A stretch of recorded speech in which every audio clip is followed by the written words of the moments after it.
The boldest. The boldest. A situation where Delta State Civil Service Commission may not have the manpower to employ a huge number of graduates into the commission. As an undergraduate, do you have a sure hope of getting employed after you graduate? 400 level. Yes, I am sure of getting my result because if my result is good, definitely you are sure of getting an employment in Nigeria. As a Delta engineer too, you are sure of getting an employment in Delta State with a good result. Thank you so much. Thank you. 100 level. Good. Welcome to the institute.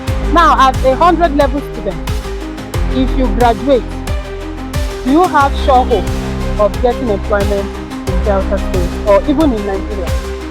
Do you have hope of employment? Like, can you beat yourself and say, yes, when I graduate, I know job is taken?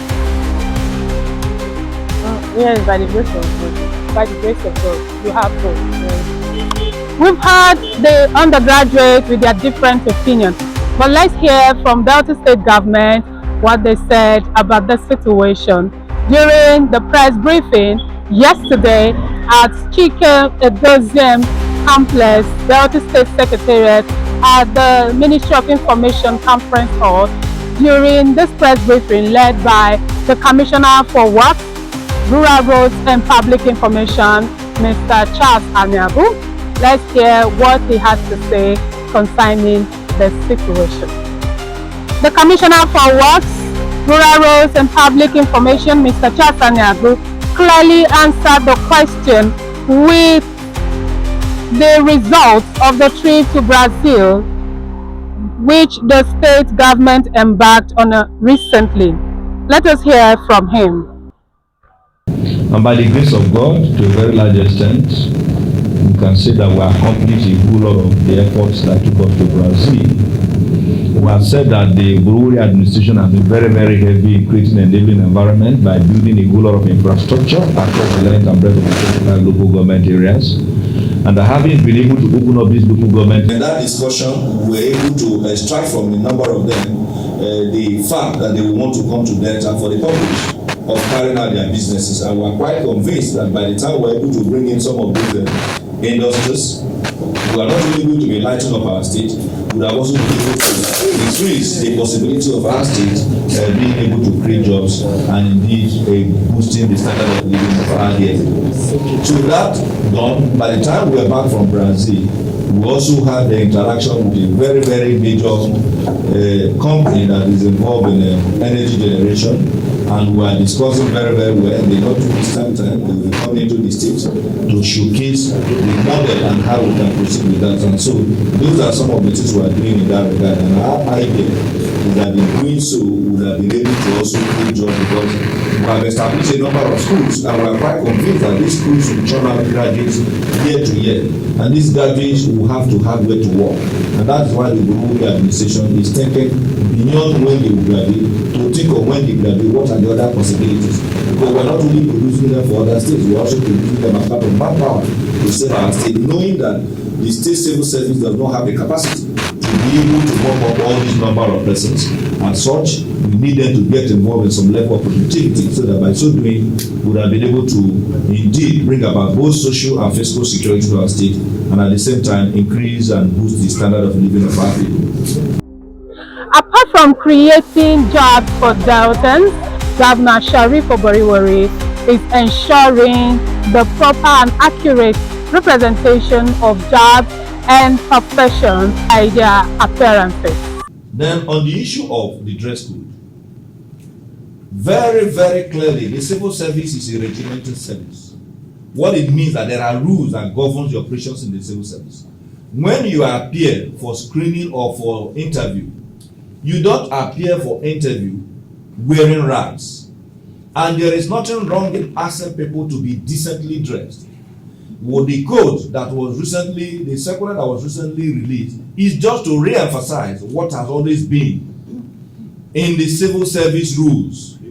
The civil service rules, starting from the chapter 1, code 01001, I said code 01001, that is 01001, talks about the fact that that civil service rule governs the behavior and the attitude of those who are in the service.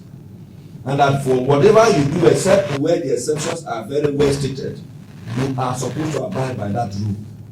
And in line with that rule, which you know you are supposed to abide by what I have just quoted in the chapter 1 of it, 01001, if you proceed, you go to code 04314 in page 42 of the civil service rules. It is very, very clear on the mode of dressing that is expected of a civil servant. The civil service is a corporate body. If you are going to swim in a swimming pool in a hotel, you don't wear abada. You wear what they call the kind of dresses that are suitable for swimming. If you are going to run in a race, no matter how much you like jeans or love jeans in the game of football, you are made to wear shorts and some form of what you call jerseys for the purpose of football, which means that is the particular kind of dress for that kind of game. If you are a pilot, there is a kind of dress you like, no matter how much you are in love with abada. I've never seen a pilot that is wearing babariga for the purpose of flying. What does that tell you? That for every profession, every field of endeavor, there are certain codes or kind of dresses that you must put on. And we are saying in Delta State Civil Service that we expect our people to dress decently. We didn't ask you to, well, we are not determining what you are going to wear when you are going to your church. We are not asking you what to wear when you close from work and you want to go to a nightclub. We are not bothering ourselves with that. But we are saying, once you are representing us as a representative of government in the civil service, and you are carrying out activities of government in the course of the day-to-day affairs of your discharge of your office, that you must take cognizance of code 04314, page 42 of the civil service rules, which says that you must be decently dressed. What we are talking about is decency. Where an individual comes to work and you are wearing spaghetti hands, is it your intention to seduce your directors? Or when you come to work as a man and you are just wearing slippers as if you are going to the farm, particularly for those who are already highly placed in terms of their rank, we are saying as a government is not acceptable. And if individuals have any other issue, let them put it out. We are not asking people that if you are in your home, we are not determining what you wear in your house. We are not telling you what you must wear to church. We are not telling you what you must wear when you want to go and engage in swimming pool.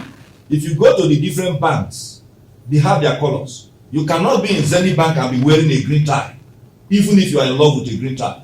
And you know the reason why that is so. You must make sure it's red. That is their color. If you go to a number of these hotels, high-profile hotels, there are uniforms that people wear because the place where you are working has rules. Our civil service is not a free party where you can just come and then you expose all your body in the name of dressing whichever way you like. You paint your hair green. That is not the rule, because when you came for interview, you were well dressed. So why do you want to change the rule of the game in the course of the game? You want to change the goalpost. So we are insisting that people must be appropriately dressed. You must be decently dressed. If you decide that because what you want to your swimming pool is so beautiful and that's what you want to wear to work, we will tell you that we did not employ you as a swimmer.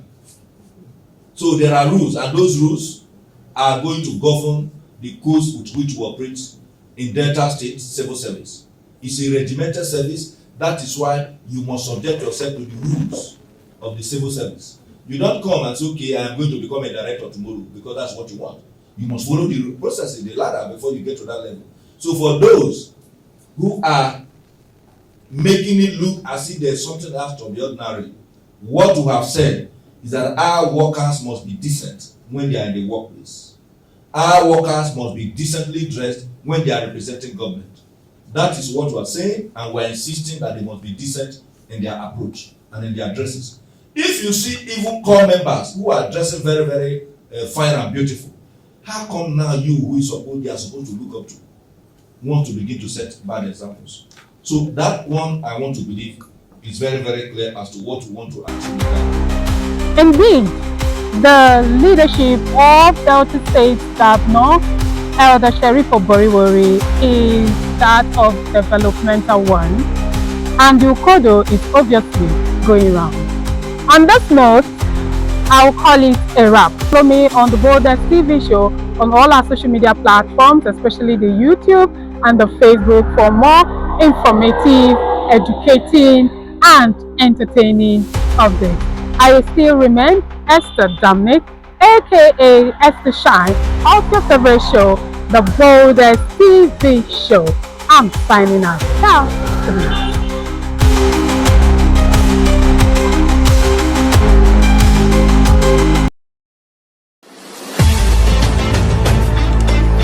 The Boldest.